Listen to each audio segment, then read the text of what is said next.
आज आपण उपक्रम घेणार आहोत की लहान गट व मोठा गट यांचे आपण 2 पेअर बनवणार आहोत. एक आहे लहान गट आणि दुसरा आहे तो मोठा गट. लहान गटाला मी इन्स्ट्रक्शन देणार आहे की त्यांनी उलटे चालायचं आहे व मोठ्या गटाला मी इन्स्ट्रक्शन देणार आहे की त्यांनी पाठीला पाठ लावून चालायचं आहे. पाठीला पाठ लावून त्यांनी चालायचं आहे आणि लहान गटाने हात असे मोकळे सोडून उलटे चालायचं आहे.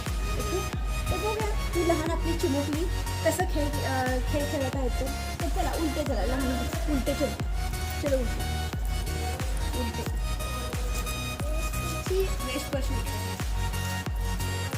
बैलेंस रख के चलो.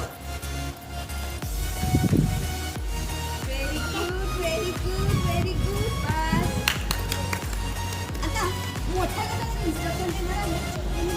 पाठीला पाठ लावून जायचं. पाठीला पाठ लावून चला बाजू